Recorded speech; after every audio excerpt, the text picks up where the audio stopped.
నమస్తే, welcome to national round up. జాతీయ వార్తాంశాన్ని జాతీయవాద దృక్పథంతో విశ్లేషించే చర్చా కార్యక్రమం నేషనల్ రౌండప్ 150వ ఎపిసోడ్ మైలురాయికి చేరుకుంది. సుమారు 3 సంవత్సరాల ప్రస్థానం ఇది.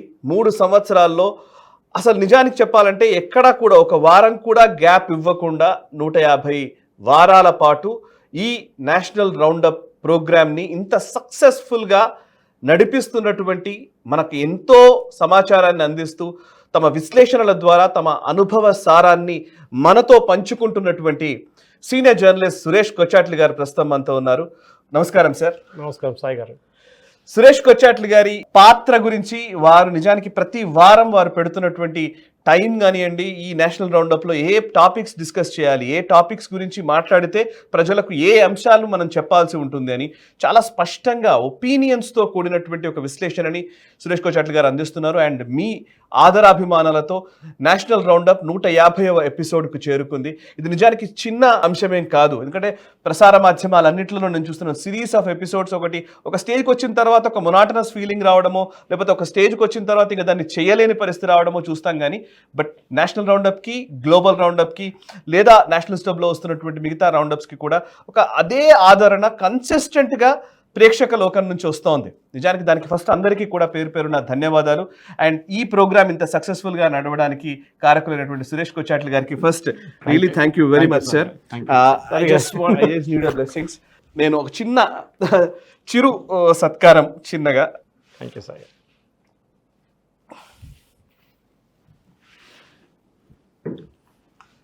Thank you sir. Thank you very much sir. Just a bouquet for you. Thank you sir. And ఒక పుస్తకం మీకు ఇవ్వాలని అనుకున్నాను sir. Actually last week Giridhar గారు కూడా ఒక పుస్తకం ఇచ్చాను, బట్ ఈ పుస్తకం చాలా ఇంపార్టెంట్ అనిపించింది. Who is raising your children అనే పుస్తకము రాజీవ్ మల్హోత్రా గారు రాసింది. నిజానికి మన పిల్లల్ని ఎవరు పెంచుతున్నారు అనే విషయానికి సంబంధించి చాలా ఆథెంటిక్ ఇన్ఫర్మేషన్ దీంట్లో ఉంది. దీని మీద ఒక సిరీస్ కూడా చేద్దామని నేను అనుకుంటున్నాను. చాలా ఇంపార్టెంట్ సార్, ఎందుకంటే ఇవాళ 2 ఛానల్ నాకు ఫోన్ చేశారు.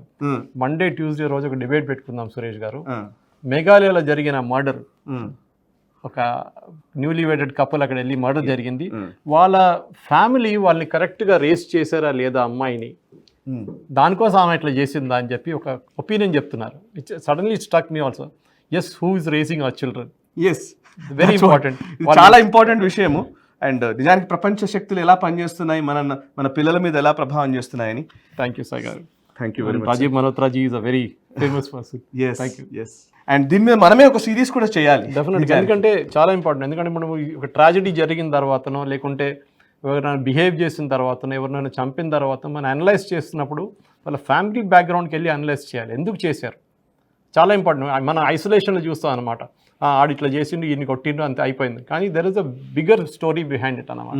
ఎందుకు జరిగిందంటే వాళ్ళ ఫ్యామిలీ నుంచే వస్తుంది ఆ హిస్టరీ. అది అంటే వాళ్ళ పేరెంట్స్ వాళ్ళు మంచిగా చూసుకోలేదా, వాళ్ళకి టైంకి అడ్వైస్ ఇవ్వలేదా, దాంతోనే కాంప్లికేషన్ స్టార్ట్ అవుతుంది. Correct. And I think in today's world nuclear ఫ్యామిలీస్లో ఫాదర్ మదర్కి టైం లేదు, పిల్లలకి మొబైల్ మీద ఉంటారు, లేకుంటే వాళ్ళ ల్యాప్టాప్ మీద ఉంటారు, ఐప్యాడ్లో ఉంటారు, ఎవరికి టైం లేదు. We can't blame anybody, it's a composite blame అనమాట. And few words about national roundup 150వ ఎపిసోడ్కి వచ్చిన టైంలో మీకున్న ఫీలింగ్స్ ఈ 3 ఏళ్ల ప్రస్థానానికి సంబంధించి. సాయి గారు, మొన్ననే ఒక హాస్పిటల్లో ఒక ముస్లామని కలిసాను నేను. నేను కూర్చున్నప్పుడు వచ్చి నేను మాస్క్ వేసుకొని తిరుగుతున్నాను. సడన్లీ వచ్చి సురేష్ గారా అని అడిగారు. అవునండి అంటే, ఆమె పేరంతా చెప్పిన తర్వాత నేను మీ వీడియోలని చూస్తున్నాను అంటే, నేను ఒకటే మాట అడిగాను, నేను మాస్క్ వేసుకున్నాను కదా, మీకు ఎట్లా తెలిసిందని అడిగాను. మీరు మాట్లాడుతున్నప్పుడు మీ వాయిస్ వినిపించింది, అదే సురేష్ గారు. ఆలోచించండి, అంత అడిగాను. మీరు అంటే లేదు, ఏం లేదు, నేను కూడా ఒక ప్రొఫెసర్ని, కానీ మీరు చెప్తున్న మాటకి, సాయి గారు చెప్తున్న మాట కానీ, గిరిధర్ గారు చెప్తున్న మాటలు కానీ, మాకు వచ్చే ఇన్ఫర్మేషన్, ఆ గంట సేపు చూసే ఇన్ఫర్మేషన్ మాకు వారానికి సరిపోతుంది. That is very important. మేము కూడా మా పిల్లలకి, స్టూడెంట్స్కి చెప్పడానికి ఒక అవెన్యూ దొరుకుతుంది. మాకు గుర్తుండి సాయి గారు, మీకు 3 సంవత్సరాల ముందు నా బర్త్డే 30th జూలై స్టార్ట్ చేసాం మనం. అప్పటి నుంచి ఇప్పుడు దాకా అప్పుడు టైం కొంచెం మార్చాం, కానీ ఎవ్రీ సాటర్డే అనేది ఆ సాటర్డేకి వెళ్తుంది. అండ్ చాలా ఇంపార్టెంట్ ఏంటంటే, మనం ఇన్ఫర్మేషన్ పబ్లిక్ చేయడానికి, చాలా మటు మన వ్యూవర్స్కి చేయడానికి మనం ఎక్స్పీరియన్స్గా ఉన్నాం. దాని మీదనే మనం సక్సీడ్ అయ్యాం అనుకుంటాం. ఎందుకంటే ఎక్కడైనా బ్రేక్ ఇస్తే కూడా we have not given a break. అది చాలా ఇంపార్టెంట్. వాళ్ళు వెయిట్ చేస్తుంటారు, ప్రేక్షకులు వెయిట్ చేస్తుంటారు. సెకండ్, మీరు చెప్పినట్టు తెలుగు ఛానల్స్లో ఏ ఛానల్స్లో లేని ఇన్ఫర్మేషన్ ఇక్కడి నుంచి వస్తుంది వాళ్ళకి. నా దగ్గర చాలామంది IAS ఇన్స్టిట్యూట్ వాళ్ళు వచ్చి అడిగారు, సురేష్ గారు మీరు గంట సేపు వచ్చి మాట్లాడతారా అంటే నేను చెప్పాను నాకు టైం ఉంటే డెఫినెట్గా వస్తాను, కానీ టైం లేదు, అది పెద్ద ప్రాబ్లం నాకు. నిజంగా నేను కూడా చెప్తూ ఉంటాను సార్ చాలా మందికి, అంటే మామూలుగా వీడియోల ద్వారా ప్రేక్షకులకు అందించడానికి నేను ఒక ప్రెజెంటర్నో లేకపోతే మధ్యలో మీడియేటర్నో లేకపోతే ఇంకొక యాంకర్నో అనుకుంటారు కావచ్చు, కానీ అంతకంటే ముందు నేను ఫస్ట్ వ్యూవర్ ఆఫ్ మీ విశ్లేషణకి ఫస్ట్ వ్యూవర్ నేను చాలా సార్లు విట్టు ఆగిపోయిన సందర్భాలు అనేకం, మీకు కూడా చాలా సార్లు చెప్తుంటాను. రిక్వెస్ట్ ఏంటంటే పేరెంట్స్ దగ్గర అట్లీస్ట్ చూస్తున్న ప్రేక్షకుల్లో పేరెంట్స్ ఉన్న వాళ్ళు మీ పిల్లల్ని రీడింగ్ హ్యాబిట్ నేర్పించండి. ఎందుకంటే ఈ పుస్తకాలు కాదు నేను చెప్పేది, వాళ్ళకు వచ్చే ఇన్ఫర్మేషన్. న్యూస్ పేపర్ చదవరు, ఇప్పుడున్న జనరేషన్ అసలు న్యూస్ పేపర్ ముట్టట్లేదు. అట్లీస్ట్ వాళ్ళ ఇన్స్టాగ్రామ్ నుంచో కానివ్వండి, వాళ్ళ మీడియా వెహికల్స్ నుంచి వాళ్ళకి డెఫినెట్గా రీడింగ్ హ్యాబిట్ కొంచెం ఇన్కల్కేట్ చేయండి. ఎందుకంటే చాలా ఇంపార్టెంట్, వాళ్ళ కెరియర్లో పనికి వస్తుంది, నాట్ జస్ట్ ఒక డిబేటింగ్ కోసం అనమాట. ఇంటర్వ్యూస్ కానివ్వండి, దేనైనా కానివ్వండి, ప్రొఫెషనల్ లెవెల్లో చాలా పనికి వస్తుంది. ఇప్పుడు కాకుంటే వాళ్ళకి 10-15 సంవత్సరాల తర్వాత వాళ్ళు ఒక జాబ్ స్టేట్కి వచ్చినప్పుడు డెఫినెట్గా పనికి వస్తుంది. Yes sir, anyways thank you very much sir, thank you very much, thank you very much and thank you Sai garu, thank you. ఈ 150 ఎపిసోడ్ ఇప్పుడు మేము ఇక్కడ నుంచి కట్ చేసి సెట్లోకి వచ్చి ఇంకొక అనేక అంశాల మీద డిస్కషన్ జరుగుతుంది. ఈ 150 ఎపిసోడ్ ఏంటి సెలబ్రేషన్స్కి ఆపేస్తున్నారేమో అనుకోవద్దు. ఈ వారంలో జరిగిన జాతీయ వార్తాంశాలపైన పూర్తి విశ్లేషణ ఉండబోతోంది. Please stay tune.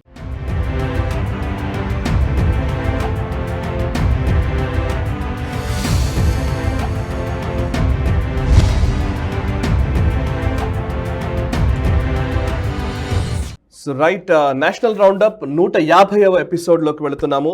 ఆయుర్వే సమర్పిస్తున్నటువంటి ఈ నేషనల్ రౌండప్ షోకి సంబంధించినటువంటి ఈ వారం మనం ఇంపార్టెంట్ టాపిక్స్ మీద డిస్కస్ చేయబోతున్నాము. అండ్ నిజానికి ఈ 150వ ఎపిసోడ్ని లైవ్ టెలికాస్ట్ చేద్దామని అనుకున్నాము, బట్ కొన్ని అనివార్య కారణాల వల్ల చేయలేకపోతున్నాము. But next week live telecast చేసే ఒక ప్రయత్నం చేస్తాము. అండ్ సురేష్ కోచాట్ల గారు ప్రస్తుతం మనతో ఉన్నారు, వారితో మాట్లాడదాం. అంతకంటే ముందు ఆయుర్వేకి సంబంధించి కొంత ఇన్ఫర్మేషన్ మీ ముందుంచే ప్రయత్నం చేస్తాను. నిజానికి ఇప్పుడు అనేక దైనందిన జీవితంలో మనం ఒత్తిడితోటి లేకపోతే రకరకాల వ్యాపకాలతోటి అనేక రోగాల్ని కొని తెచ్చుకుంటూ ఉన్నాము. వాటికి చక్కని పరిష్కార మార్గాలు ఆయుర్వేద పద్ధతుల ద్వారా ఉన్నాయి. అండ్ ఆయుర్వే గచ్చిబౌలిలో వెల్నెస్ సెంటర్ ఉంది. సో ఒకసారి అక్కడికి వెళ్ళి మీరు కనుక అక్కడ ఉన్నటువంటి అనేక అంశాలకు అనేక వ్యాధులకి చికిత్సా పద్ధతులు ఆయుర్వే అందిస్తోంది, వాటిని కూడా ఒకసారి ఎక్స్ప్లోర్ చేయండి. అండ్ నేషనల్ రౌండప్లో ఈ వారం ఫస్ట్ అంశం మనం డిస్కస్ చేయబోయేది సురేష్ గారు, యాక్చువల్లీ నిజానికి ఇల్లీగల్ ఇమిగ్రెంట్స్ని బయటకు పంపించడము అనే అంశానికి సంబంధించి ప్రపంచవ్యాప్తంగా చర్చ జరుగుతోంది. అండ్ నిజానికి డొనాల్డ్ ట్రంప్ ఈ అంశంలో పెద్ద ఎత్తున ఒక చట్టాన్నే తీసుకొచ్చేసి డిపోర్టేషన్ ప్రక్రియ మొదలుపెట్టిన టైంలో ఇప్పుడు లాస్ ఏంజలస్ తగలబడుతోంది ఆల్మోస్ట్. సో అట్లాంటి ఒక వాతావరణం అమెరికాలో నెలకొంది. అండ్ నిజానికి ఇది చాలా సింపుల్గా చేయవచ్చు అని కూడా కొన్ని దృష్టాంతాలు నిరూపిస్తున్నాయి. హిమంత బిశ్వ శర్మ ఒక కొత్త ప్లాన్తో వచ్చారు. అదేంటంటే the immigrants expulsion from Assam order 1950కి సంబంధించినటువంటి ఒక ఆర్డర్ని బేస్ చేసుకొని ఆయన డిపోర్ట్ చేయాలని నిర్ణయం తీసుకున్నట్టుగా తెలుస్తోంది. ఇల్లీగల్గా ఎవరెవరైతే ఉన్నారో వాళ్ళని పంపించడం కోసం డిస్ట్రిక్ట్ మెజిస్ట్రేట్సే వాళ్ళని పంపించే ప్రక్రియ తీసుకోవచ్చు, ఇంకెవరు తీసుకోవాల్సిన అవసరం లేదు. ఒకసారి డీటెయిల్స్ చెప్తారా ఒకసారి? సాయి గారు, మన అస్సాం డిపోర్టేషన్ గురించి మాట్లాడుతున్నప్పుడు దీని హిస్టారికల్ పర్స్పెక్టివ్ ఉందన్నమాట. దీనికి Bangladesh first East Pakistan form అయినప్పుడు 1947లోనే చాలామంది అక్కడి నుంచి ఈస్ట్ పాకిస్తాన్ నుంచి భారతదేశానికి వచ్చారు. గవర్నమెంట్ ఆఫ్ ఇండియా వాళ్ళని ఇండియన్ సిటిజన్స్గా అంగీకరించుకున్నారు. ఆ టైంలో ప్రాబ్లం లేకుండే.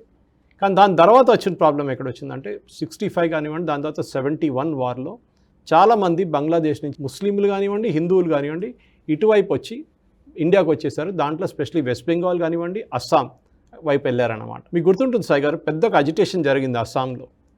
That is all Assam students union, Prafulla Kumar Mahanta వీళ్ళందరూ కలిసి బంగ్లాదేశ్ నుంచి వచ్చిన హిందువులు కానీ ముస్లిమ్స్ కానీ వీళ్ళు ఇక్కడ ఉండకూడదు, మా అస్సాం కల్చర్ మార్చేస్తున్నారు అని చెప్పి పెద్ద అజిటేషన్ జరిగింది.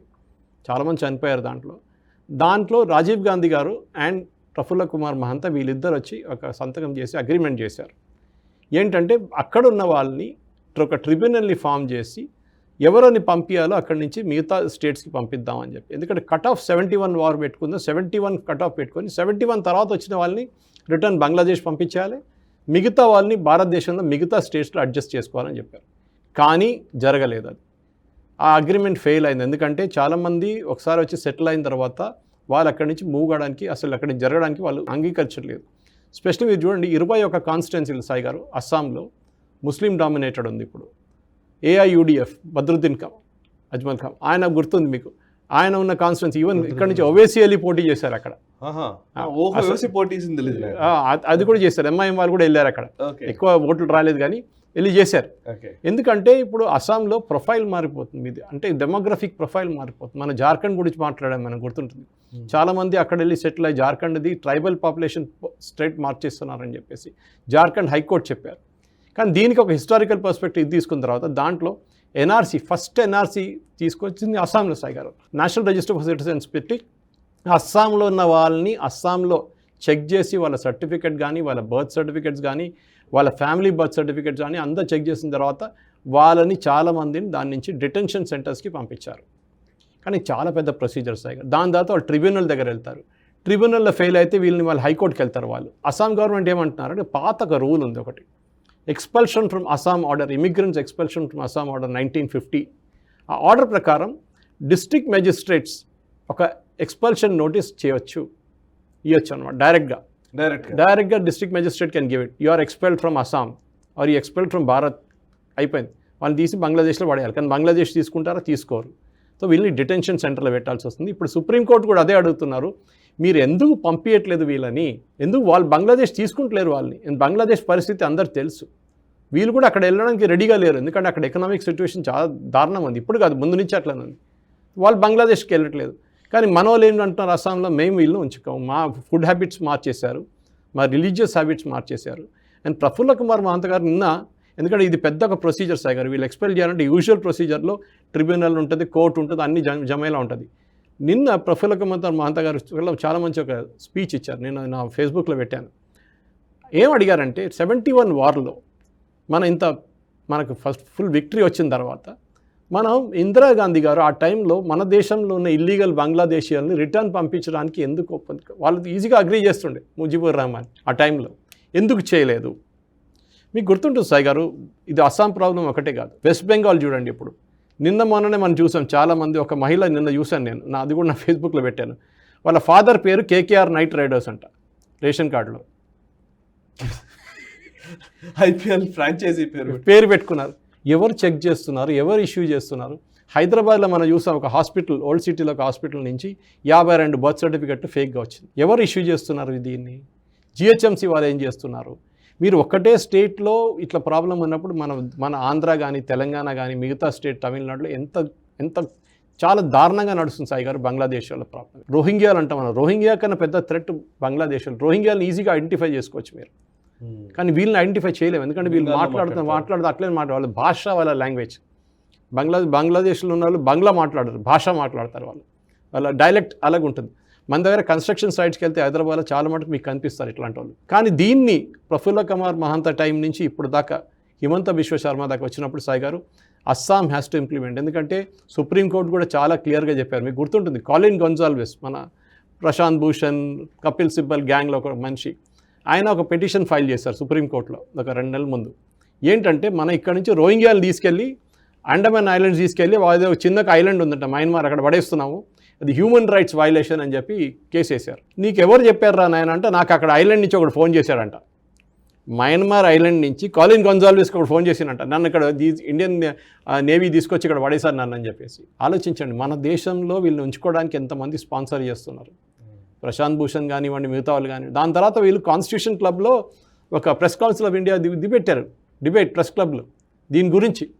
ఏది వై వీ షుడ్ గివ్, ఏమవుతుంది కొంత రోహింగ్యాలు పెట్టుకుంటే ఏమైనా పెద్ద ప్రాబ్లం ఉందని చెప్పి. సాయి గారు, మన ట్రంప్ చేస్తున్న, మీరు చెప్పారు స్టార్టింగ్లో, రెఫరెన్స్ పాయింట్ తీసుకోవచ్చు.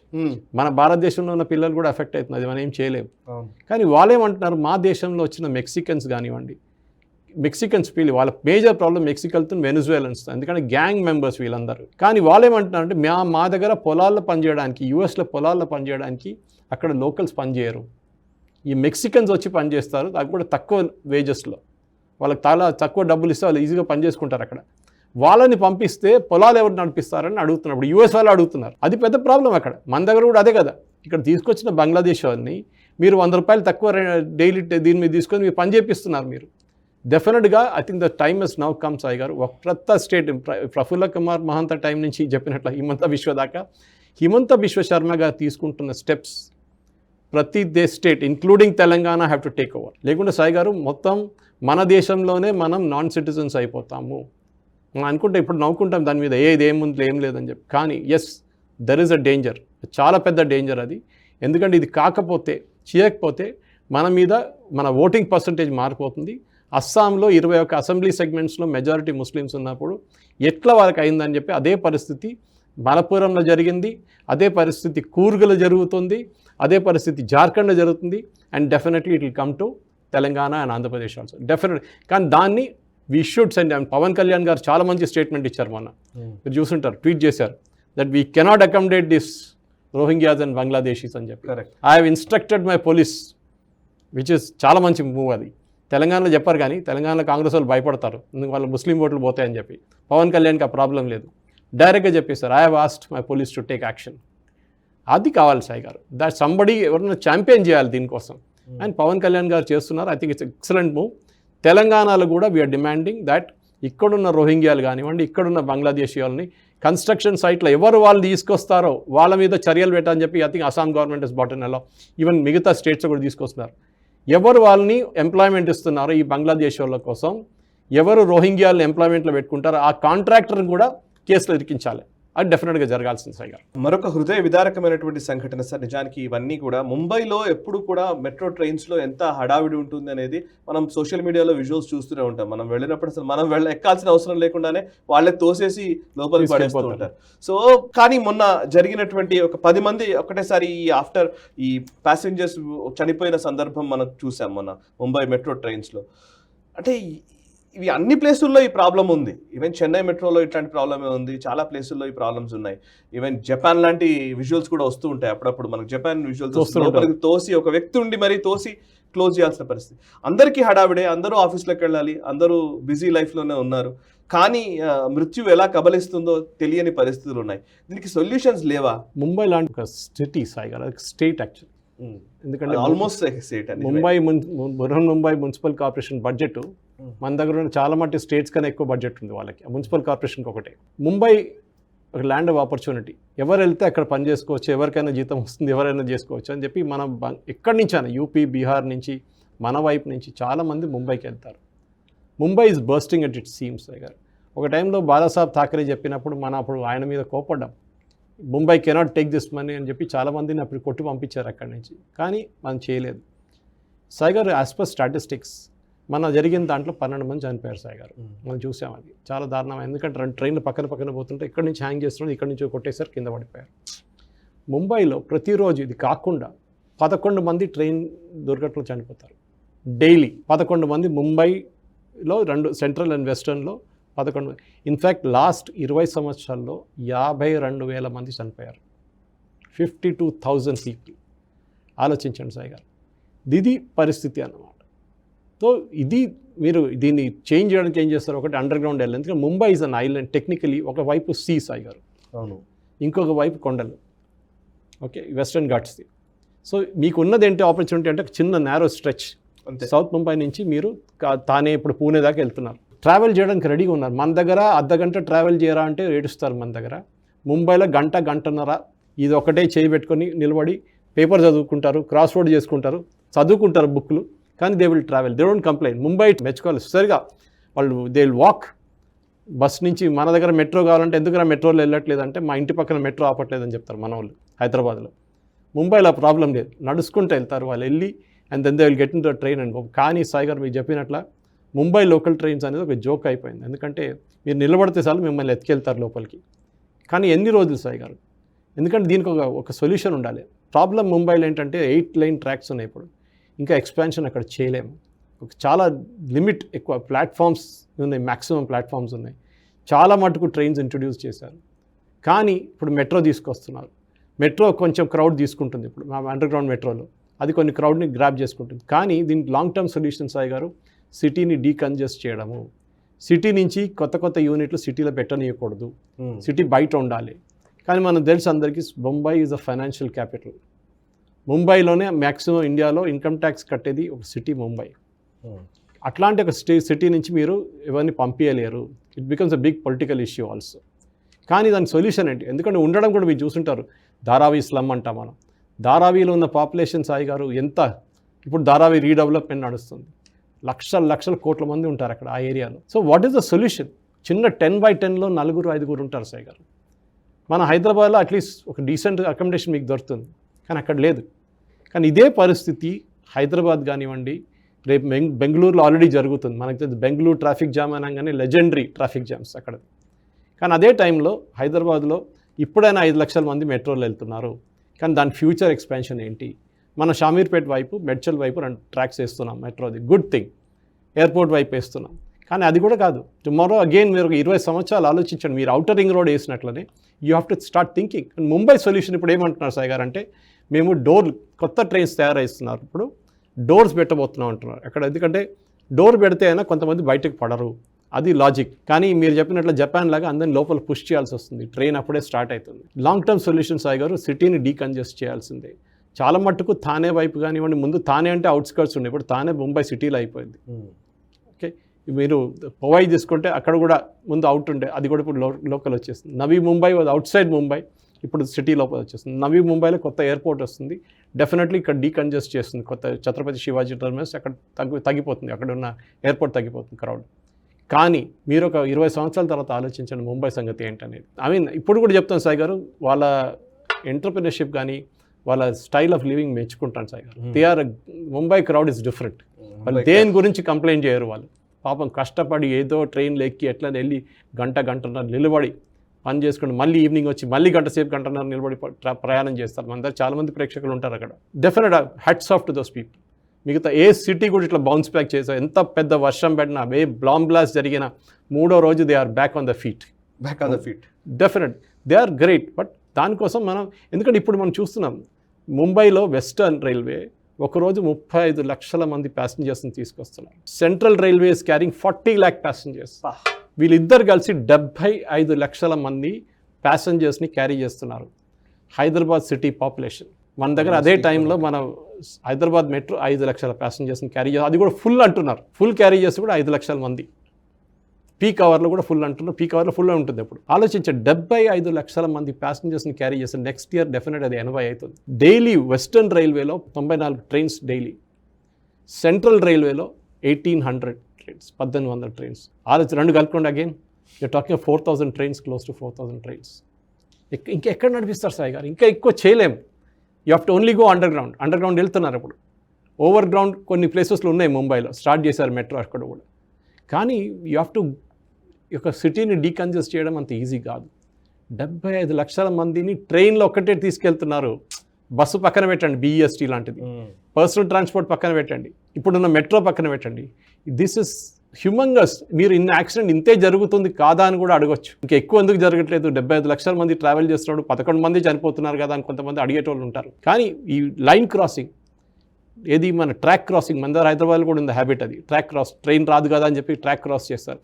దాంట్లో మీరు బిలీవ్ చేయరు సాయి గారు, 179 మంది ఒక్క స్టేషన్లోనే చనిపోయారు. థానేలో, బోరివెల్లిలో 154 మంది చనిపోయారు.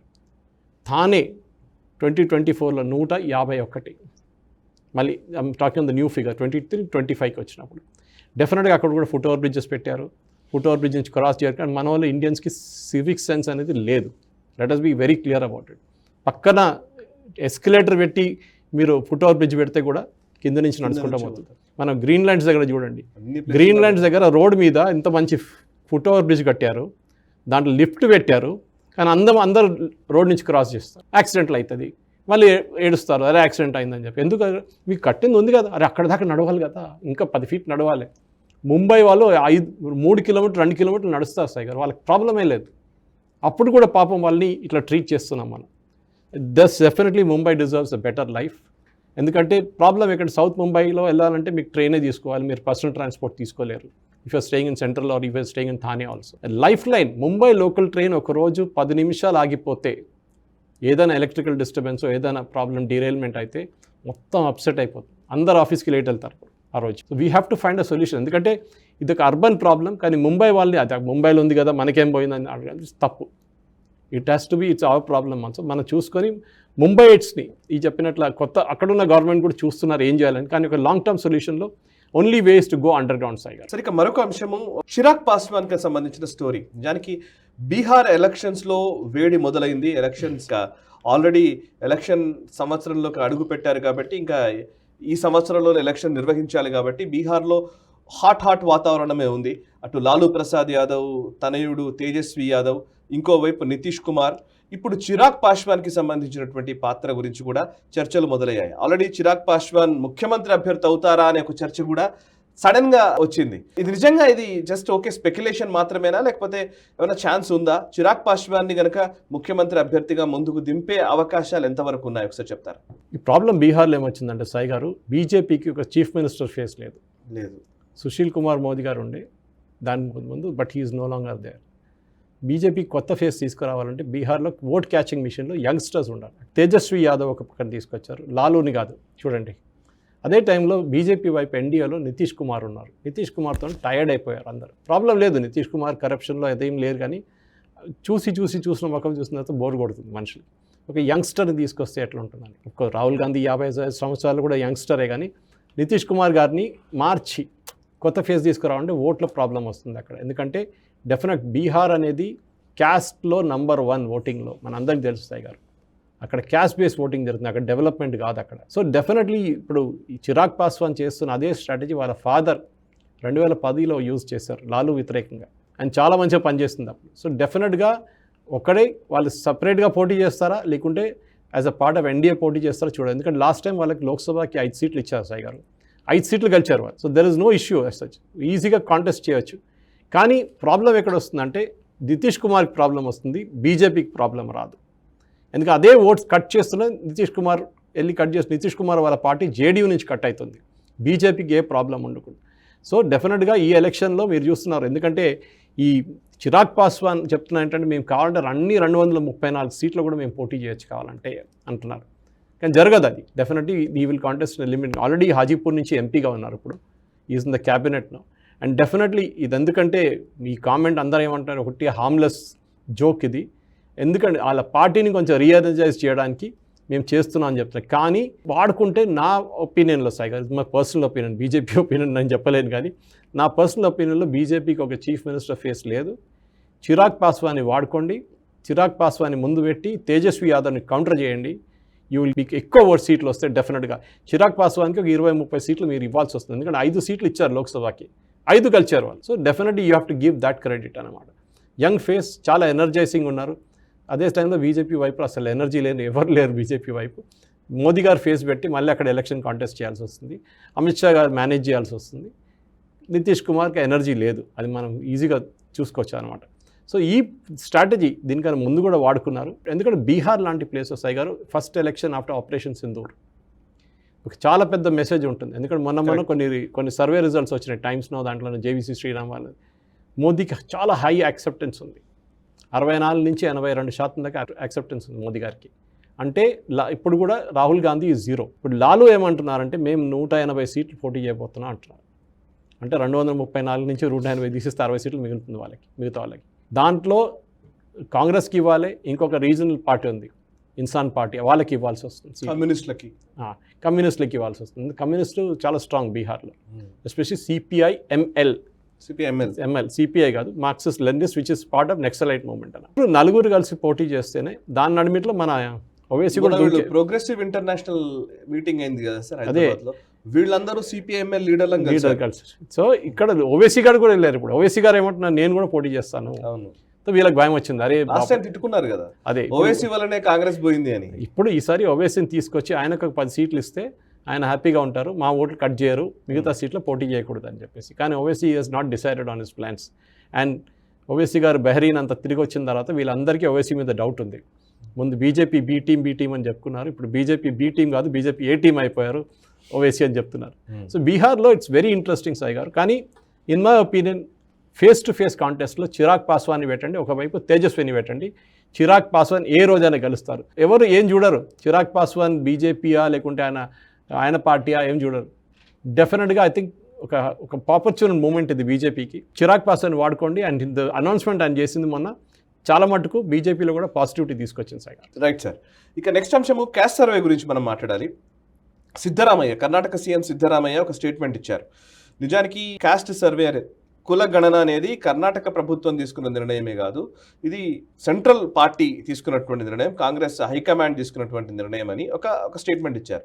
నిజానికి మీరు చాలాసార్లు నేషనల్ రౌండప్లో మాట్లాడుతూనే ఉన్నారు, ఒక్కలిగలకి లేకపోతే ఈ లింగాయత్స్కి వీళ్ళందరికీ కోపం ఉంది కాబట్టి సో దాని నుంచి బయటపడడం కోసం ఇది నా పని కాదు సెంట్రల్ పని అని చెప్పి చెప్పుకోవడం. ఇంకోవైపు రేవంత్ రెడ్డి ఢిల్లీకి వెళ్ళారు.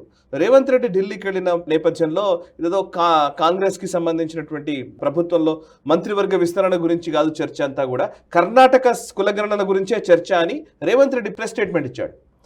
సో కర్ణాటక కులగణన గురించి రేవంత్ రెడ్డి ఎందుకు డిస్కస్ చేస్తున్నాడు?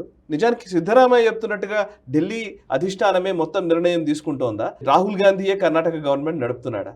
ఇప్పుడు మన తెలంగాణ కూడా చూడండి సాగర్, మన క్యాబినెట్ ఎక్స్పాన్షన్ జరిగింది, ముగ్గురిని తీసుకున్నారు.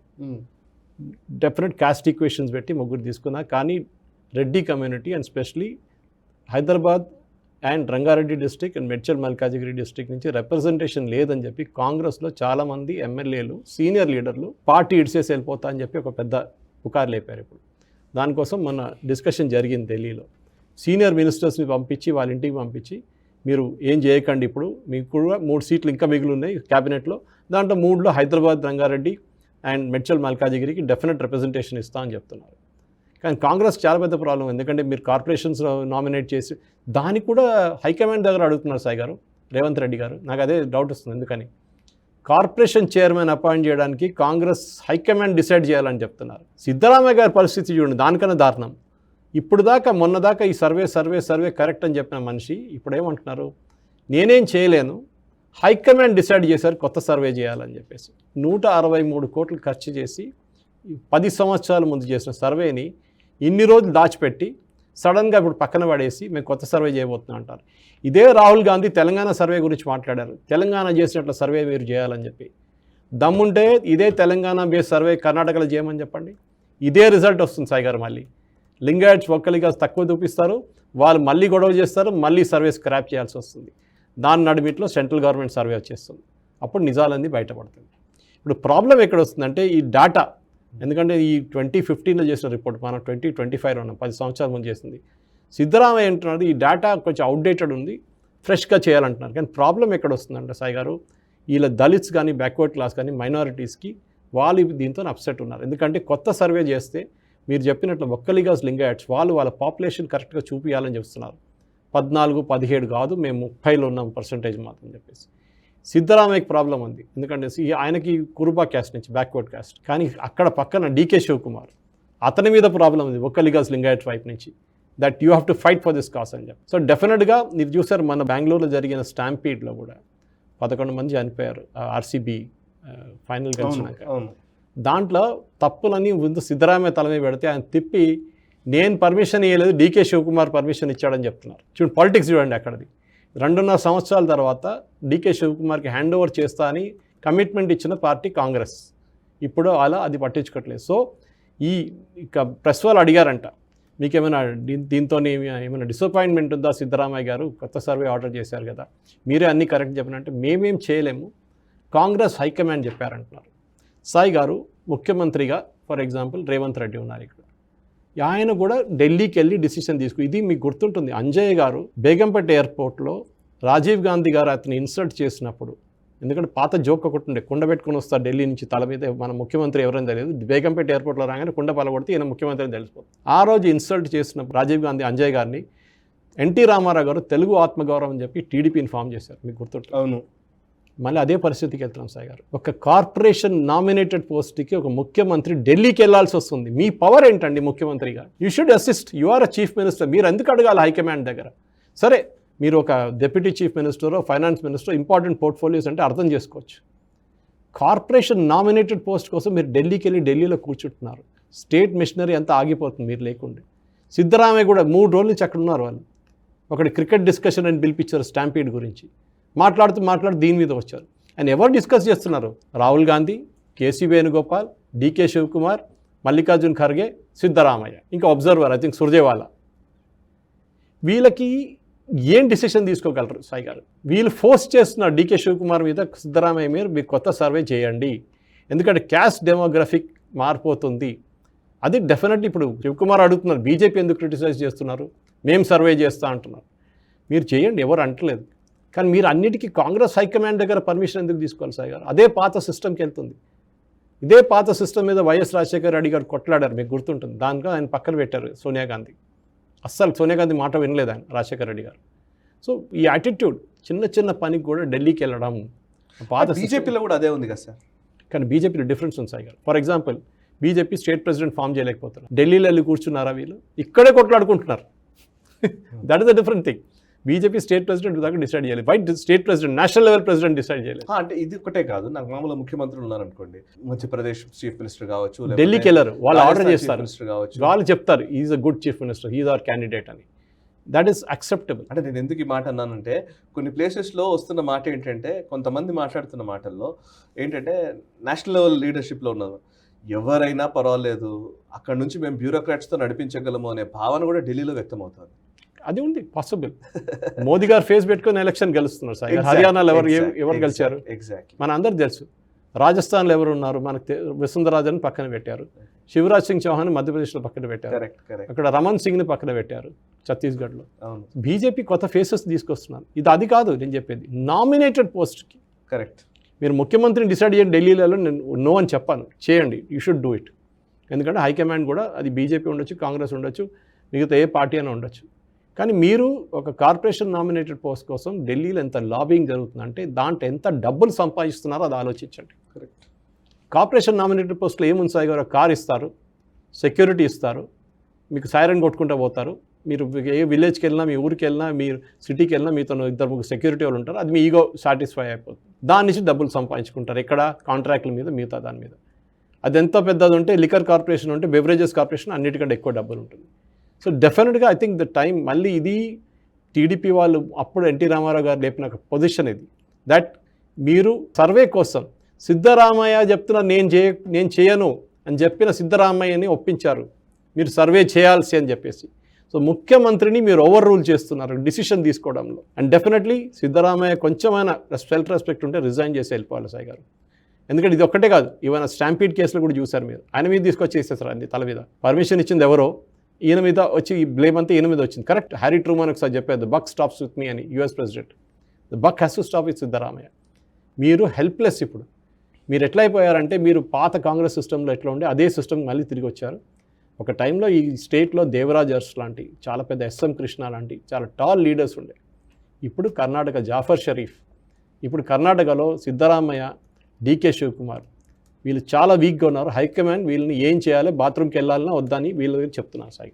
సెన్సస్ గురించి ఇప్పుడు మనం కాస్ట్ సెన్సస్ గురించి మాట్లాడాం, కానీ సెన్సస్ గురించి కూడా మనం డిస్కస్ చేయాలి. యాక్చువల్లీ మొన్న మనం ఇంతకుముందు డిస్కస్ చేసాము, 2026 తర్వాత సెన్సస్ మొదలవుతుంది అని నేషనల్ రౌండప్లో మనం మాట్లాడాము.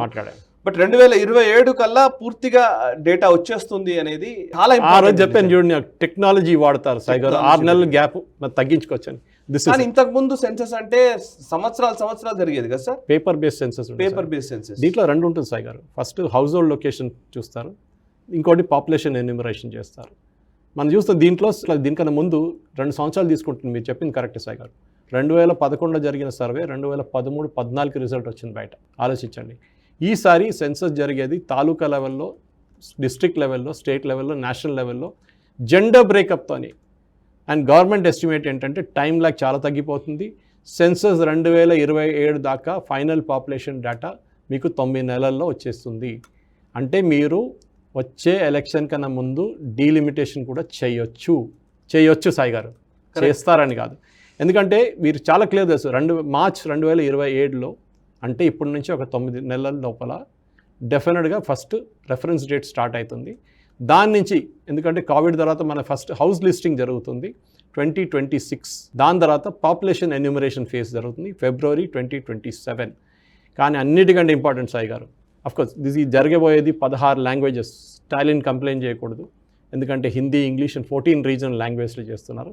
కంప్లీట్లీ యాప్ బేస్డ్ చేస్తారు ఈసారి టెక్నాలజీ. దానికోసం మీరు అడిగిన ప్రశ్నకి we are crunching the time by almost 6 months to 1 year అన్నమాట. అది కాకుండా అన్నిటికంటే ఇంట్రెస్టింగ్ ఏంటంటే, ఒకటి డీలిమిటేషన్ చెప్పగానే కాంగ్రెస్ వాళ్ళు అందరూ వచ్చి పడతారు, కానీ 33% రిజర్వేషన్ ఫర్ ఉమెన్. మోదీ గారు డీలిమిటేషన్ చేస్తే కూడా బహుశా ఈసారి 33% రిజర్వేషన్ వస్తుంది సాయి గారు. మొత్తం 2029 ఎలక్షన్ని మార్చేస్తుంది. ఆలోచించండి, తెలంగాణ తీసుకోండి సాయి గారు, 17 సీట్లు ఉన్నాయి. మీరు 33% రిజర్వేషన్ పెడితే ఎన్ని సీట్లు పోతాయి సాయి గారు? 4 సీట్లు పోతాయా? ఈజీగా 4 సీట్లు మహిళలకు రిజర్వ్డ్. అక్కడ ఉన్న ఎంపీలు ఏం చేస్తారు ఆలోచించండి. ఇంకో కాన్స్టిట్యున్సీ దేవులవాడకలు వస్తుంది, ఎక్కడో పోయి ఇంకో కాన్స్టిట్యున్సీకి వెళ్ళాలి, వాడు ఇస్తాడు టికెట్, వాడు పోయాడు ఉన్న క్యాండిడేట్ అక్కడ, నేనే ఉంటా ఇక్కడ అంటాడు. ఇది ప్రాబ్లం రాబోతుంది. And it's going to be a very interesting problem. Because okay, ఒక్కొక్కసారి ఏం చేస్తారు, వాళ్ళ ఫ్యామిలీ వాళ్ళు పెట్టుకుంటాం. మనం చూస్తున్న జిహెచ్ఎంసీ లాగా సంతకం పెట్టలేదు ఆమె, అంతే కానీ చూసుకుంటే వాళ్ళ హస్బెండ్ పక్కన కూర్చొని డబ్బులు తీసుకోవడం అన్నీ ఆయనే చేసుకుంటాడు అనమాట. సో ఇక్కడ డీలిమిటేషన్ ఎక్సర్సైజ్ కూడా జరిగితే ఒక క్రంచ్, నా అనుమానం ప్రకారం it will be parliament election 6 నెలలు పొడిగించుకోవచ్చు. ఇంకా 2029లో election will be held only in September, October. బహుశా అట్లా జరగవచ్చు. దీనికన్నా ముందు కూడా జరిగింది, జరగకూడదని లేదు, ఎక్కడ రూల్ లేదు. అది పార్లమెంట్ పొడిగించి ఇందిరాగాంధీ గారు చేశారు, ఇది ఇందిరాగాంధీ గారు ఉన్నప్పుడు చేశారు. ఇది 2029 ఎలక్షన్. అప్పుడు దాకా డీలిమిటేషన్ జరిగితే ప్యారలల్గా డీలిమిటేషన్, ఉమెన్స్ రిజర్వేషన్ అన్నీ కలిపి 2029 ఎలక్షన్ చాలా పెద్ద ఇంపాక్ట్ రాబోతుంది. నంబర్ ఆఫ్ సీట్స్ పెంచి మీకు 540 నుంచి మీరు 800 దాకా వెళ్తే డెఫినెట్గా యూపీ, బీహార్, రాజస్థాన్, మధ్యప్రదేశ్లో చాలా పెద్ద ఇంపాక్ట్ రాబోతుంది. అండ్ మహారాష్ట్ర, ఈవెన్ అసెంబ్లీలో కూడా నియోజకవర్గాలు మారుతాయి. అది కొన్ని నెలల తర్వాత ఉంది, ఎందుకంటే యూపీ ఎలక్షన్ దానికన్నా ముందే వచ్చేస్తుంది. ఇప్పుడు బీహార్ తర్వాత యూపీ, అస్సాం అంతా వచ్చేస్తుంది. పెద్ద ఎలక్షన్లు అంతా దాని తర్వాత. బహుశా మన తెలంగాణ ఎలక్షన్ దానికన్నా ముందు వస్తుంది, ఎందుకంటే తెలంగాణ ఎలక్షన్ ఎప్పుడైనా నెక్స్ట్ లోక్సభ ఎలక్షన్ కన్నా 6 నెలల ముందు వస్తుంది. కానీ వన్ నేషన్ వన్ ఎలక్షన్ కూడా ఉంది సాయి గారు, మర్చిపోకండి. అది కూడా పెండింగ్ ఐటమ్ ఉంది. మోదీ గవర్నమెంట్లో ఇంకా 2-3 పెండింగ్ ఐటమ్స్ ఉన్నాయి, అన్నీ కాలేదు, ఇంకా టిక్ ఆఫ్ చేయలేదు. Uniform civil code, one nation one election, ఇది ఎలక్షన్, దాంతో డీలిమిటేషన్, ఈ 3 జరగాల్సింది. ఈ 3 జరిగితే మోదీ గవర్నమెంట్ తీసుకెళ్ళి నెక్స్ట్ 2029 ఎలక్షన్లో భారతదేశం ప్రజల ముందు పెట్టి మాకు ఓటేయండి అని చెప్పడానికి వాళ్ళకి ఒక రైట్ ఉంటుంది. అది చేస్తారో లేదా మనం చూడాల్సింది. ఎందుకంటే దిస్ ఇస్ వెరీ ఇంట్రెస్టింగ్ ఈ సెన్సస్. నేను డైలీ దీని గురించి చదువుతూ ఉంటాను. ఎందుకంటే ఇది మనం మర్చిపోతాం సాయి గారు. కొన్ని యూజువలీ ఏమంటారు, expansion of Lok Sabha reservation 30 would happen only in 2034 అనుకున్నాం మనం. కానీ ఇప్పుడు 2029లో జరిగింది అనుకోండి, డీలిమిటేషన్ కమిషన్ పెట్టిన తర్వాత 29లో జరగకపోతే అట్లీస్ట్ 34లో జరుగుతుంది. బట్ 29లో definitely Modi will try to do it. మార్చేస్తారు ఫస్ట్. డీలిమిటేషన్ కాకుండా కూడా ఉమెన్స్ రిజర్వేషన్ పెడతారు. అప్పుడు చూడండి తమాషా, 540 సీట్లో 1/3 will be women. Then you calculate. పెద్ద ఛాలెంజ్ సార్ ఇది. సార్ చెప్తున్నాను మీకు, ఒక లోక్సభ కాన్స్టిట్యున్సీని మీరు అన్ని సంవత్సరాలు చూసుకుంటే, చిన్న పిల్లలా చూసుకోవాలి, దాన్ని పెంచి పైకి దాకా తీసుకోవాలి. అంత చేసిన తర్వాత ఒక సుప్రభాతంలో మీకు పోతుంది, సీటే పోయింది. అది రిజర్వ్డ్ సీట్ అయిపోయింది. అందరూ జిహెచ్ఎంసీలో చాలామంది ఏడుస్తారు, కార్పొరేటర్లు. నేను మొత్తం పని చేశాను, డ్రైనేజ్ వేయించాను, రోడ్ వేయించాను, అన్నీ చేశాను, నీళ్ళు ట్యాప్లు పెట్టించాను, దాని తర్వాత మా సీటు మహిళలకు పోయింది, నేనేం చేయాలంట. సో బై రొటేషన్ వస్తుంది డెఫినెట్గా. అది ఇట్స్ నాట్ దట్ ఆల్వేస్ అది ఎప్పుడు రిజర్వ్డ్ ఉంటుంది, బై రొటేషన్ వెళ్తుంది. ఈసారి వెళ్తే నెక్స్ట్ టైం ఇంకో సీట్కి వెళ్తుంది రిజర్వేషన్. కానీ ద క్వశ్చన్ ఇస్ సింపుల్, మీరు ఒక కాన్స్టిట్యున్సీని you cannot take it for granted. అది మీరు అప్పుడు మీ ఎమ్మెల్యే కానీ మీ ఎంపీ కానీ మీరు సచ్చి పనిచేయాల్సింది. ఎందుకంటే మీకు ఇక్కడ కాదు ఇంకో ప్లేస్కి వెళ్ళాలంటే మీరు నేను ఇక్కడ చేశానని అక్కడ వెళ్ళి చూపించాలి మీరు. అండ్ మోదీ గవర్నమెంట్ ఆడబోయే అన్నిటికంటే పెద్ద ఆట ఇది, ఆపరేషన్ సింధూర్ కాదు. Okay right sir. ఇక నెక్స్ట్ అంశం, సో బేసికల్లీ ఇండస్ వాటర్ ట్రీటీకి సంబంధించి కూడా ఒక అప్డేట్ కూడా ఉంది. యాక్చువల్లీ ఇండస్ వాటర్ ట్రీటీ మీరు చాలాసార్లు అన్నారు, కెనాల్స్ పెట్టి మనం వాటర్ని మనం వాడుకోవాలి, డైవర్ట్ చేసుకోవాలి అని మనం. సో నిజానికి ఆ ప్రయత్నం ఆల్రెడీ మొదలైనట్టుగా ఉంది సార్, ఒకసారి డీటెయిల్స్ చెప్తారా? సాయి గారు, ఈ ఫస్ట్ స్టెప్ ఏం జరిగిందంటే మీరు చూస్తుంటారు, నిన్న పాకిస్తాన్ నుంచి వచ్చిన రిపోర్ట్ ప్రకారం వాళ్ళ ఖరీఫ్ క్రాప్ బ్యాడ్లీ ఎఫెక్ట్ అయిందంట. 21% నీళ్లు తగ్గింది వాళ్ళ దగ్గర. వాళ్ళు ఇప్పుడు డ్యామ్లో ఉన్న మంగ్లా డ్యామ్లో ఉన్న మిగతా డ్యామ్లో నీళ్ళని ఇడిచేస్తున్నారు, ఎందుకంటే అక్కడ క్రాప్స్ రెడీగా ఉంది కటింగ్ చేయడానికి, కానీ ఇప్పుడు వాళ్ళకి నీళ్ళు కావాలంటున్నారు. కానీ ప్రాబ్లం ఎక్కడ వస్తుందంటే భారతదేశంలో, నేను మాట్లాడుకున్నప్పుడు ఆ పాత వీడియో కింద ఉంటే తీయాలి సాయి గారు అది, ఎందుకంటే మనం అప్పుడు చెప్పాం ఒకరోజు మోదీ గవర్నమెంట్ చేయబోయే అన్నిటికీ, ఎందుకంటే డ్యామ్ కట్టడానికి మీకు మినిమం 10 సంవత్సరాలు పడుతుంది. దానికి ఫాస్ట్ ఎన్వైరన్మెంట్ క్లియరెన్స్ ఇస్తా అని చెప్పి యూనియన్ మినిస్టర్ చెప్పారు. కానీ డెఫినెట్గా ఫస్ట్ స్టెప్ ఏం చేయాలి, 1,000,000 acre feet అని చెప్పాం. మనం ఒక టర్మినాలజీ యూజ్ చేస్తాం సాయి గారు, మీకు గుర్తుంటుంది. మళ్ళీ మన ప్రేక్షకుల కోసం చెప్తున్నాను, 1,000,000 acre feet అంటే ఢిల్లీ టెరిటరీ తీసుకుంటే సాయి గారు, ఢిల్లీ స్టేట్, ఇప్పుడున్న Delhi union territory and state అని చెప్పుకోవచ్చు, 2 ఉన్నాయి, స్టేట్ కూడా ఉంది. But it doesn't have a home ministry, ఇది under home minister. 1,000,000 acre feet అంటే 1,000,000 acre feet ఢిల్లీలో 3 ఫీట్లు నీళ్లు 3 సార్లు తిప్పొచ్చు, అంటే 9 feet దాకా వెళ్తుంది మొత్తం ఢిల్లీ. ఒక మనిషి నిలబడకనే ఎక్కువ హైట్లో 1,000,000 acre feet will cover entire Delhi. వరద వచ్చిన ఎట్లా ఉంటుంది ఆలోచించండి. ఇండస్ వాటర్ సిస్టమ్ నుంచి వచ్చేది 400 million acre feet దీంట్లో 90% పాకిస్తాన్కి వెళ్తుండే సాయి గారు. ఇప్పుడు ఏం చేయక్కర్లేదు, మోదీ గవర్నమెంట్ ప్లాన్ చేస్తున్న, మనం ఆ రోజు సజెస్ట్ చేసాం ఇది. Now it is coming reality. Modi government ఏమంటున్నారు, దాని నుంచి 110 మిలియన్ ఏకర్ ఫీట్ మనం డైవర్ట్ చేయబోతున్నాం. కెనాల్ కట్టిస్తాం ఫస్ట్. ఒక కెనాల్ సాయి గారు ఆ రోజు కూడా నేను ఎక్స్ప్లెయిన్ చేస్తాం మన ప్రేక్షకుల కోసం. ఒక స్టాండర్డ్ మనం నేషనల్ కెనాల్ సైజ్ చూస్తే 16 ఆర్టీసీ బస్సులు side by side, face to face కాదు, సైడ్ బై సైడ్ 16 ఆర్టీసీ బస్సులు పెడితే ఒక కెనాల్ విత్ కిలోమీటర్ ఎన్నైనా వెళ్ళొచ్చు. కానీ standard Nagarjuna Sagar left bank కానీ రైట్ బ్యాంక్ కానీ మిగతా కెనాల్ చూస్తే, రాజస్థాన్లో ఉన్న కెనాల్ చూస్తే, నర్మదా కెనాల్ చూస్తే అన్నీ ఇదే ఉంటుంది విత్. దీన్ని చేయడానికి చాలా ఈజీగా స్టార్ట్ చేసుకోవచ్చు. దీని లింక్ చాలా ఉంది సాయి గారు. ఒకటి పంజాబ్ వైపు పంపించవచ్చు, హర్యానా వైపు పంపించవచ్చు, సట్ల జమునా కెనాల్ లింక్లు పంపించవచ్చు. ఢిల్లీకి నీళ్ళ షార్టేజ్ ఉండదు, పంజాబ్లో షార్టేజ్ ఉండదు. 110 మిలియన్ ఏకర్ ఫీట్ పెడితే సాయి గారు ఈవెన్ గోదావరి నింపేసుకోవచ్చు మీరు. Not in flood season, non flood season. వరదలు వర్షం పడగానే గోదావరి ఇట్లా నిండిపోతుంది, కృష్ణ నిండిపోతుంది. మీరు నాన్ సమ్మర్లో కూడా మీరు డ్యామ్లో ఫుల్ మెయింటైన్ చేసుకోవచ్చు, మీరు పవర్ ప్రొడక్షన్ పెంచుకోవచ్చు. ఇది ఎందుకు చేయలేదు సాయి గారు? And this is where Modi government మెచ్చుకోవాలి. ఎందుకంటే ఆ రోజు చేసిన అనౌన్స్మెంట్ చాలామంది మిస్ అయిపోయారు, ఏంటి దాని ఇంపాక్ట్ అనేది. ఇప్పుడు ఆపరేషన్ సింధూర్ అయిపోయింది, దాన్ని పక్కన పెట్టాం, పాజ్ చేసేసాం దాన్ని కూడా. కానీ మెయిన్ రీజన్ ఇప్పుడు మన భారతదేశానికి, మన జీడిపికి, my calculation not economic calculation, జీడిపికి మినిమం 1 to 1.5% పెరుగుతుంది సాయి గారు. మన అగ్రికల్చర్కి అన్నిటికంటే పెద్ద పవర్ కన్సంప్షన్ తగ్గిపోతుంది. ఎందుకంటే మీరు కెనాల్ నుంచి నీళ్ళు ఇచ్చినప్పుడు గ్రౌండ్ వాటర్ యూజ్ చేయరు వాళ్ళు. పంజాబ్లో ఇప్పుడు గ్రౌండ్ వాటర్ మొత్తం డ్రై అయిపోయింది సాయి గారు. 1200-1400 ఫీట్లకి వెళ్తున్నాను నీళ్ళ కోసం, ఎందుకు కరెంట్ ఫ్రీ ఇస్తున్నాను అని చెప్పి. మన కూడా తెలంగాణ కూడా అంతే సంగతి. We have to recharge the ground water. దాంట్లో కెనాల్స్ పెట్టండి, అక్కడున్న మన దగ్గర ఉన్న ఫార్మర్స్ వాడరు బోర్వెల్ నీళ్ళు అప్పుడు. ఇది మోదీ గవర్నమెంట్ చేయబోతుంది. అది కాకుండా 3 పెద్ద డ్యాములు కడుతున్నారు. అండ్ మన దగ్గర ఉన్న ఈస్టర్న్ ఫ్లోయింగ్ రివర్స్ మొత్తం మనం వాడుకోబోతున్నాం. పాకిస్తాన్ ఒక బుల్లెట్ ఫైర్ చేయకుండా కూడా పాకిస్తాన్ని we will make them come to then. ఇప్పుడు చూడండి, 4 చిట్టీలు రాశారంట, 4 లెటర్స్ రాశారంట అక్కడ పాకిస్తాన్ ప్రైమ్ మినిస్టర్. నేను 4 లెటర్లు రాశారు, ఇండియా రెస్పాండ్ చేయట్లేదు. ఎందుకు రెస్పాండ్ చేస్తామండి? మీరే కదా టెర్రరిజం చేస్తున్నారు. మోదీ గవర్నమెంట్ అదే చెప్పారు, 4 లెటర్లు రాశాం. మేము రాసామండి దీనికన్నా ముందు మీకు, అప్పుడు మీరేం చెప్పలేదు కదా. వరల్డ్ బ్యాంక్ ఏమంటారు, వరల్డ్ బ్యాంక్ దగ్గర వెళ్ళారు బై ద వే సాయి గారు. వరల్డ్ బ్యాంక్ దగ్గర, ఎందుకంటే వరల్డ్ బ్యాంక్ దీంట్లో ఇనిషియల్లీ ఇన్వాల్వ్డ్ ఉన్నారు. నెహ్రూ టైంలో నెహ్రూ వరల్డ్ బ్యాంక్ని తీసుకొచ్చారు. ఎందుకు నాకు అర్థం కాదు. వరల్డ్ బ్యాంక్కి డబ్బులతో సంబంధం ఉంటుంది, ఈ నీళ్ళతో ఏం సంబంధం అర్థం కాదు. కానీ తీసుకొచ్చారు. మన చాలా పెద్ద హార్ట్ కదా నెహ్రూది. అక్సాయ్ చెన్ ఇచ్చేశారు, ఇక్కడ పాకిస్తాన్ ఆక్యుపైడ్ కాశ్మీర్ ఇచ్చేశారు, అన్ని డొనేట్ చేస్తారు ఆయన.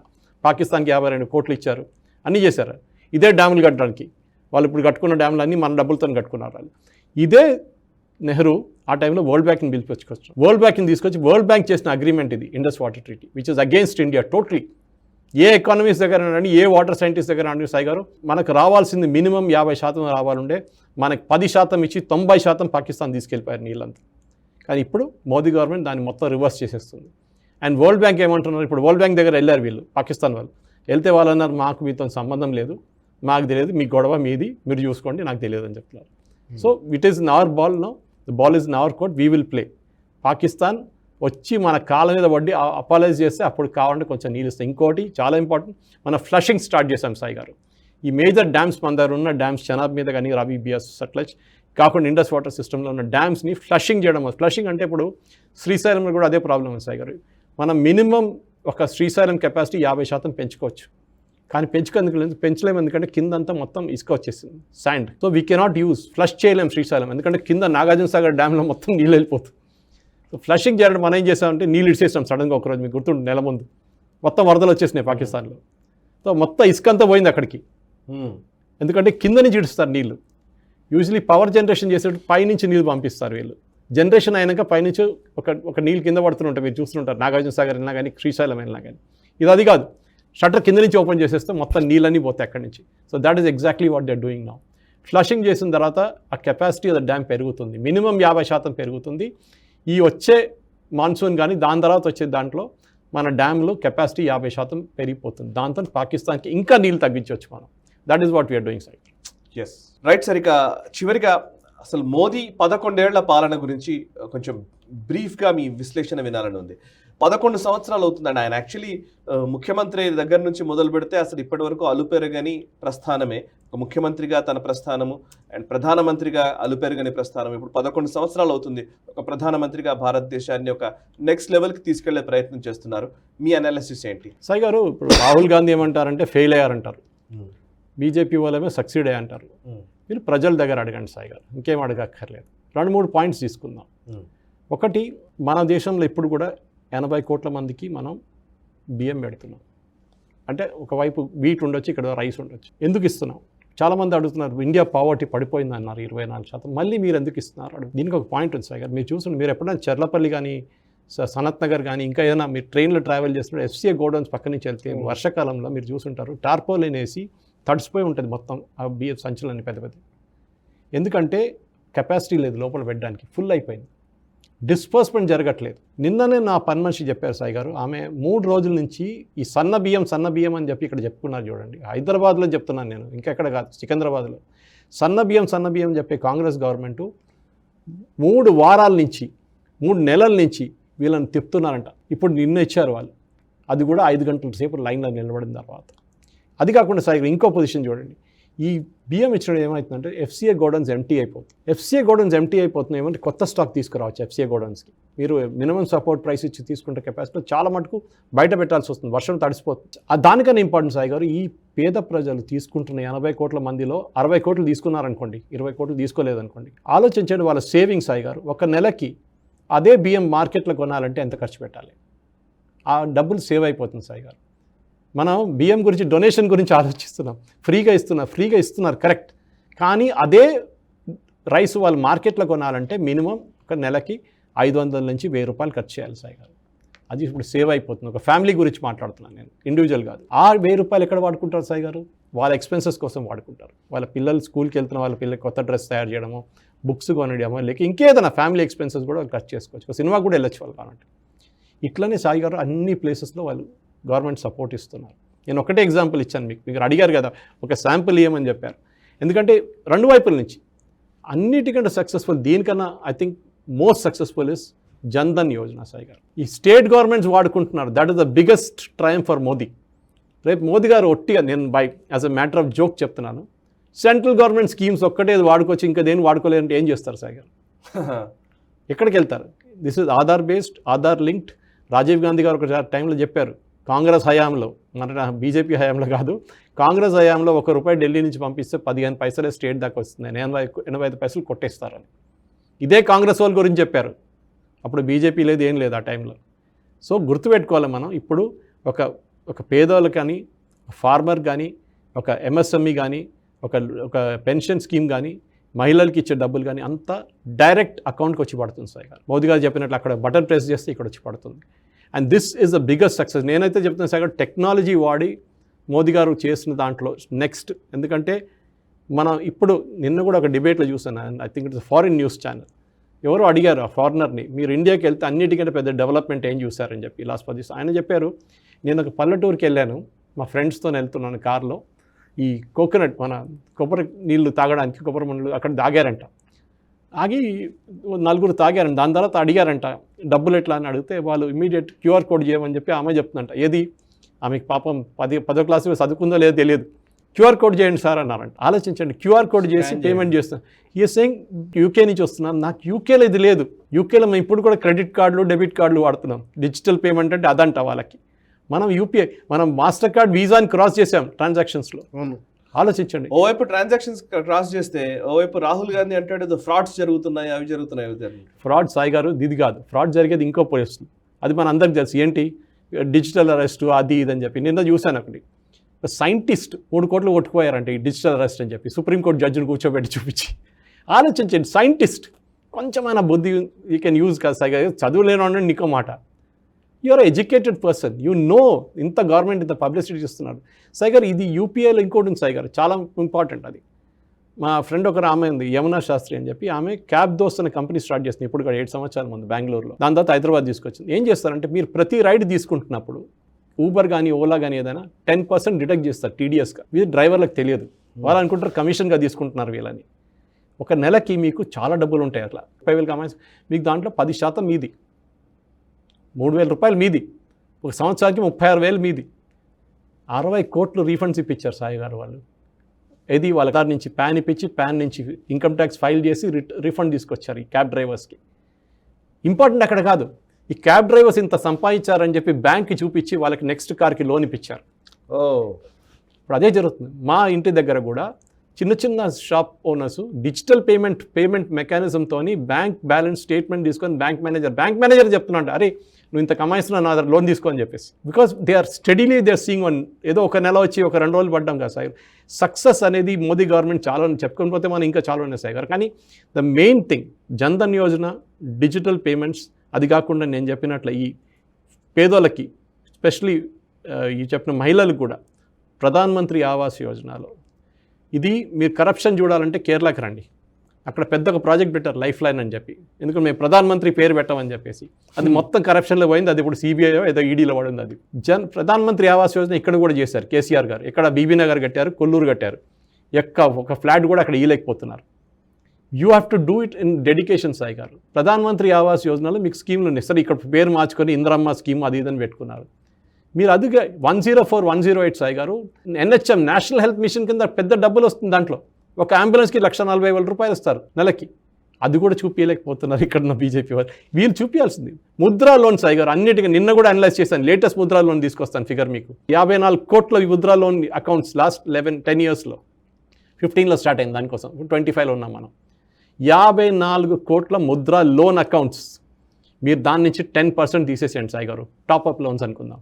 కరెక్ట్. 40 కోట్ల మంది మినిమం 40 నుంచి 45 కోట్ల మందికి ముద్రా లోన్లు ఇచ్చారు. మోదీ గారు 2 కోట్ల ఉద్యోగం ఇస్తా అన్నారు కదా. మీరు మోదీ గారు ఇచ్చారని అడిగారు కదా కాంగ్రెస్ వాళ్ళు. ఈ 40 కోట్లు ఎక్కడండి? ఉద్యోగం కాదు అది. కానీ మన వాళ్ళకి ప్రాబ్లం ఏంటంటే కాంగ్రెస్ వాళ్ళకి మిగతా వాళ్ళకి ఉద్యోగం అంటే గవర్నమెంట్ ఉద్యోగం, మిగతా అన్ని ఉద్యోగాలు కావు. ఒక చిన్న కొట్టు పెట్టుకున్న ఆయన కానీ, ఒక స్వింగ్ మిషన్ తీసుకున్న మనిషి కానీ, లేత్ మిషన్ పెట్టుకున్న మనిషి కానీ, ఒక చిన్న ఫ్యాక్టరీ వెల్డింగ్ షాప్ నడిపించుకున్న మనిషి కూడా ముద్రా లోన్ తీసుకుంటారు. కొలాటరల్ లేదు సాయి గారు, సెక్యూరిటీ ఇవ్వక్కర్లేదు. మీరు ఆలోచించండి. సో ఎంప్లాయ్మెంట్ ఇచ్చిన మనిషి 10 లక్షలు తీసుకున్న లోన్ తీసుకున్న మనిషి ఇంకొక మనిషిని పెట్టుకుంటాడా సాయి గారు హెల్ప్ కోసం? ఎంతమంది అయింది అప్పుడు? 80 కోట్ల మందికి ఉద్యోగం వచ్చింది. కానీ మన వాళ్ళు ఒప్పుకోరు, కాంగ్రెస్ వాళ్ళు ఒప్పుకోరు. అది ఉద్యోగం కాదు, అది ఉద్యోగం కాదు. ఎందుకంటే మన డిగ్నిటీ ఆఫ్ లేబర్ అని లేదు. మనకి ఐటీ కంపెనీలో పనిచేస్తే ఉద్యోగం, గవర్నమెంట్ జాబ్ వస్తే ఉద్యోగం. మీరు ఇప్పుడు కూడా చెప్తాను సార్ గారు, ప్లంబర్ని పిలవండి, ఎలక్ట్రీషియన్ పిలవండి, మీరు కార్పెంటర్ దొరకరు వాళ్ళు. ఐటీ ఇంజనీర్ మీరు అమీర్పేటలో వెళ్ళి యునైటెడ్ స్టేట్స్ అమీర్పేటలో ఒక రాయి పడేస్తే సాఫ్ట్వేర్ ఇంజనీర్ మీద పడుతుంది అక్కడ. We have misplace priorities in this country Sai గారు. And definitely time has now come for the government also. ఇంకా నెక్స్ట్ స్టెప్, ఎందుకంటే ఈ 11 సంవత్సరాలు చేశారు కానీ నెక్స్ట్ స్టెప్లో ఒక లీఫ్ ఫ్రాగింగ్ రావాలి సాయి గారు. అది స్పెషలీ రూరల్ ఇండియాలో రావాలి, అది జరగాల్సిందే. దానికి ఐ థింక్ మోదీ గవర్నమెంట్ ఇంకా ముందు కాలు పెడుతున్నారు. అండ్ డెఫినెట్ ఐ థింక్ నచ్చే 2029 దాకా రిపోర్ట్ కార్డులో డెఫినెట్ ఫెయిలియర్స్ ఉంటుంది, లేదని చెప్పట్లేదు. There will be lot of failures. కానీ సక్సెస్ ఫెయిలియర్స్ రెండు చూడాలి. ఎవరో మొన్న చెప్పారు ఆపరేషన్ సింధూర్ ఫెయిల్ అయింది రాహుల్ గాంధీ చెప్తున్నా అంటే అడిగారు. ఇన్నింగ్స్ డిఫీట్ ఉండే టీము ఆ మ్యాచ్ గెలిస్తే అది ఇంపార్టెంట్. ఎన్ని వికెట్లు పోయింది చూడట్లేదు, మ్యాచ్ ఎవరు గెలిచారని చూస్తున్నారు. That is very important. Correct. Yes sir, thank you very much sir. Thank you very much Suresh Kochatli గారు.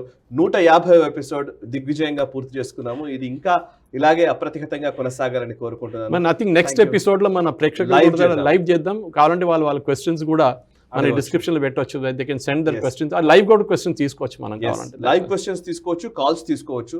అండ్ వ్యూవర్స్ పార్టిసిపేషన్ కూడా కావాలి. అండ్ మీరు ఏమన్నా చెప్పాలనుకుంటే కూడా నేషనల్ రౌండప్ గురించి, గ్లోబల్ రౌండప్ గురించి మీరు కూడా మాట్లాడి రికార్డ్ చేసి పంపించండి, 1 minute మించకుండా. Okay, thank you very much sir. Thank you very much. So చూసారు కదా, ఇది ఈ వారం నేషనల్ రౌండప్. వచ్చే వారం నేషనల్ రౌండప్ లో మళ్ళీ కలుద్దాము. జాతీయ వార్తాంశాలు, జాతీయవాద దృక్పథంతో విశ్లేషించే చర్చా కార్యక్రమం ఇది. 150వ ఎపిసోడ్ పూర్తి చేసుకున్నాము. ఈ ఎపిసోడ్ని లైక్ చేయండి, 10 మందికి షేర్ చేయండి. మీ కమెంట్స్ ద్వారా మీ అభిప్రాయాలు మాతో పంచుకోండి. మనసా వాచా కర్మణ దేశ హితం కోసం పరితపించే నేషనలిస్ట్ గ్రూప్ ఆఫ్ ఛానల్స్ని సబ్స్క్రైబ్ చేసుకొని జాతీయవాద జర్నలిజాన్ని ప్రోత్సహించండి. Thank you very much.